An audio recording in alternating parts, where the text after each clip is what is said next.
n'y a pas de surprise, je suis le leader du parti et l'ensemble des militantes et des militants de ce parti me font confiance et ils viennent de le prouver en me désignant à l'unanimité comme le porte-flambeau du parti aux futures élections présidentielles.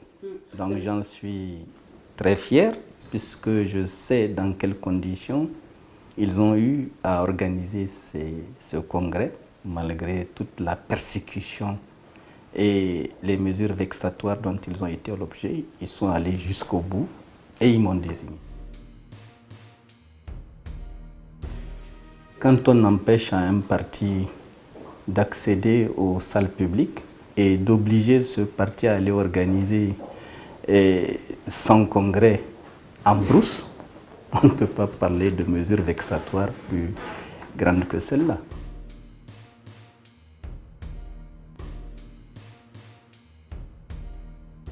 Maintenant, je pense que ce serait, d'un point de vue politique, une bonne chose même que je me fasse arrêter. J'espère seulement qu'ils n'iront pas au bout de leur logique qui consiste à m'éliminer physiquement. Mais là, je suis d'accord pour qu'ils m'arrêtent. Vous voulez être un martyr?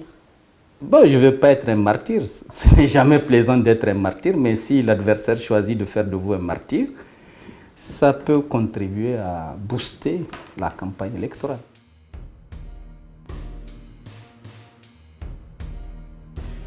Je pense que c'est juste une question de trahison des engagements pris.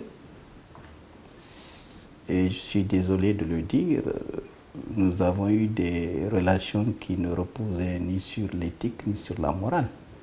J'avais cru de bonne foi qu'un engagement par serment coranique nous obligeait tous à respecter une certaine discipline, mais je me suis trompé par le fait que, de manière tout à fait manifeste, l'intention était de disloquer mon parti et de l'affaiblir au maximum. Il n'y a pas eu de dissidence au sein de mon parti, il y a eu 2 personnes qu'ils ont réussi à embarquer avec eux, espérant justement que ces 2 personnalités du parti allaient pouvoir créer la dissidence.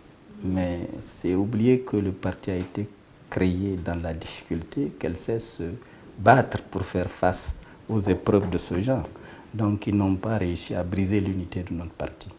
Pas un seul instant.